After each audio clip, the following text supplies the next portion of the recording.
All right, here we are, YouTube, back at it, electronic mechanic, working on the Lincoln again. And if you guys have been following along with this series, you know this car has a lot of miles, and 200 and just shy of 270. And a lot of the drivetrain parts are original. So I've been having this noise in the front end here. Sounds like a wheel bearing, but I don't believe it's the wheel bearing. I think it is the passenger side axle support bearing. I actually spun the wheel with the vehicle lifted, and this support bearing on the CV axle right back there where the axle turns, it's supported by it, is actually making a bunch of noise. So I have a new CV axle that comes with a new bearing, so we're going to change that out today. So this is how it goes. Take the wheel, lift the car up. You can use a jack stands, be safe about it, be smart about it. Lift the car up, take the wheel off, 19 millimeter lug nuts. I removed the tie rod end. The tie rod nut is a 21 millimeter. And the axle nut, I took it off, 32 millimeter axle nut. And next I'm gonna pop the ball joint, pop it out, and hopefully that'll give us enough movement to get this axle out of the spindle. So I'm gonna lift the car up a little higher so I can get underneath it.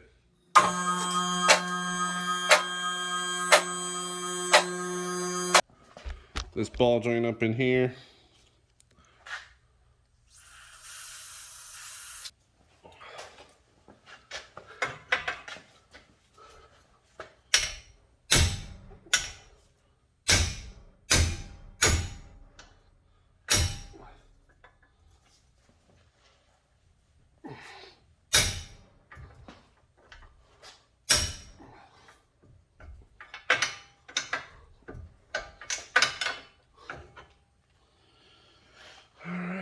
Loosen that up.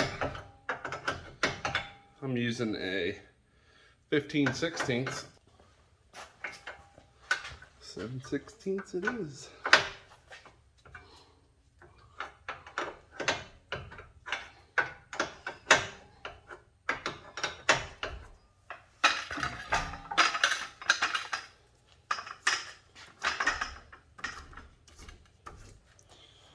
Sometimes you gotta put a little tension to get the ball joint from slipping.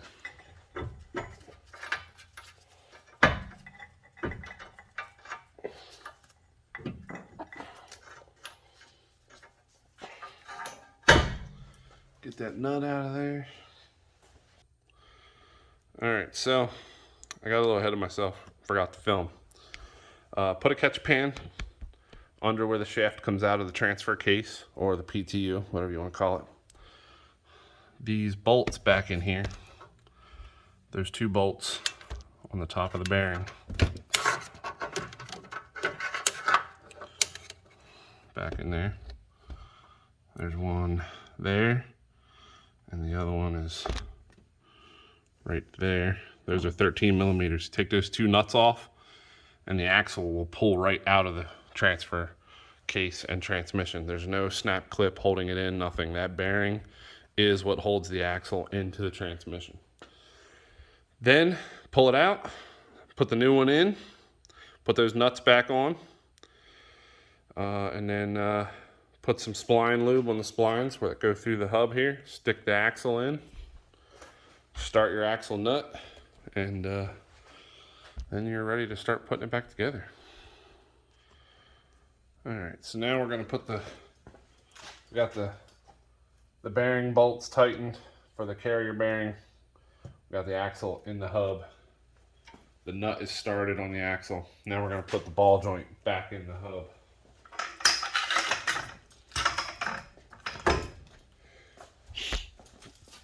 This is how we do this. I put my screw jack under there, and I hook a ratchet strap to this lug nut, to this lug.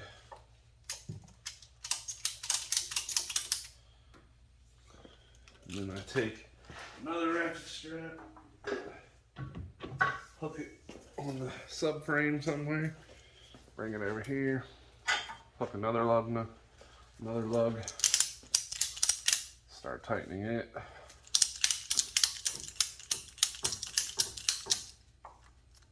All right. I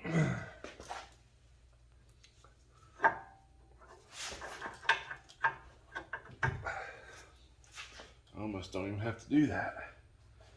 As you can see, I almost got the heave-hoed it in there, but we'll do this anyway, just to show. Jack it up a little bit. Use the ratchet strap.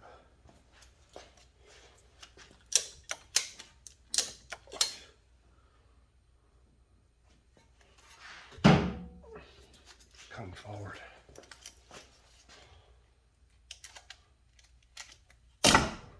There we go.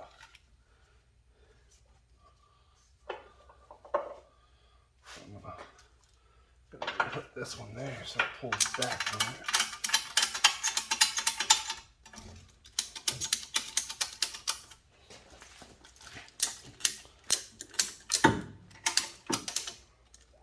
Basically, you just want to work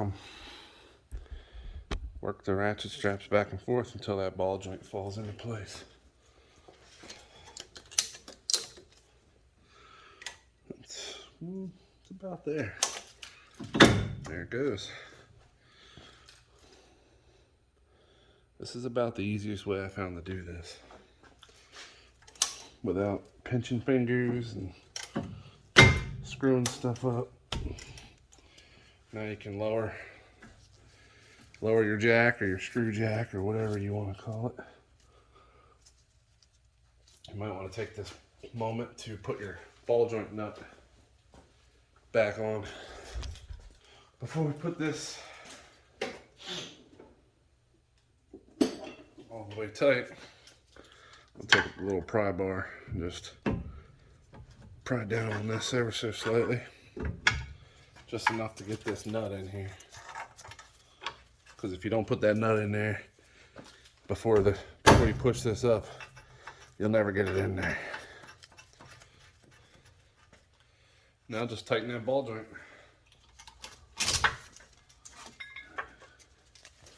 At this point, you can take your straps off.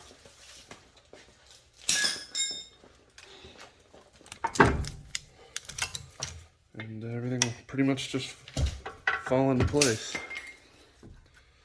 Alright, so now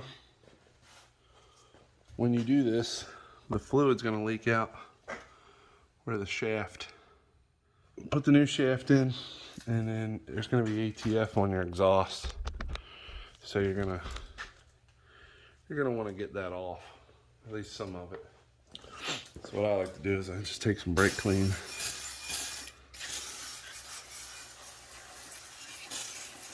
And just saturate the exhaust in the area above it, and then just let it drip dry.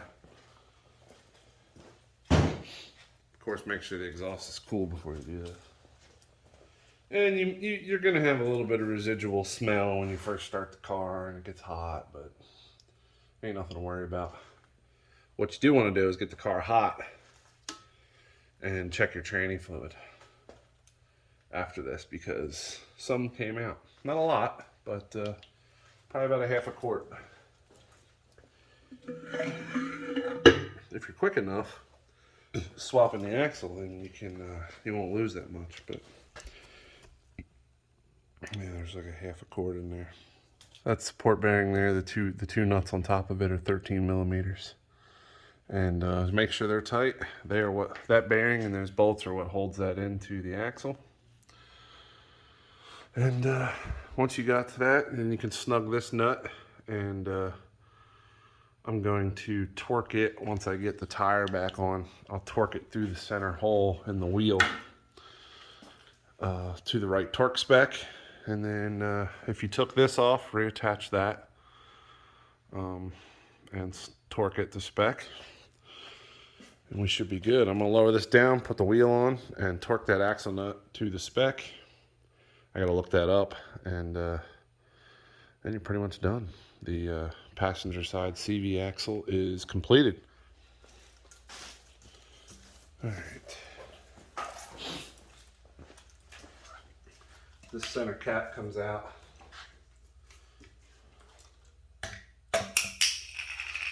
Like that.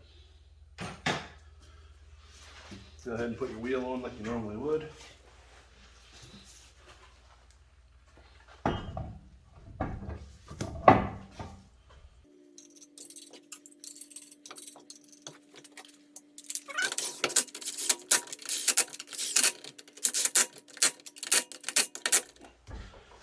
Good enough. I'll torque with a torque wrench later. Lower the car down so the tire touches the ground. 32mm socket. Put it on the torque wrench, and looks like the torque spec for the axle nut is 258 foot-pounds. My torque wrench goes to 250. That's 250. 254. Looks like that's all I'm gonna get.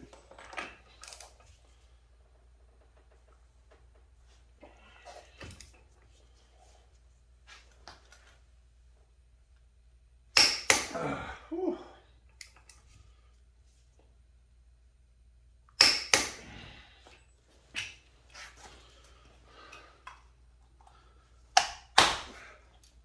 now what I'll do is run this for a day to work. I will retorque it again, or at least check it.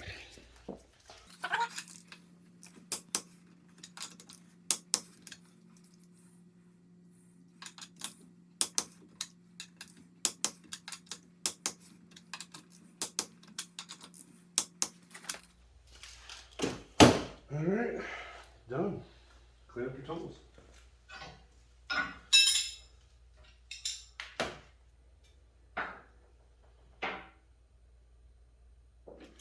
Little look here. Here's the bearing. Here. It was bad. That's why I'm replacing this, because you can't get this part. You have to replace the whole shaft. But I got the whole shaft shipped for $80, rockauto.com. Thanks for watching, guys.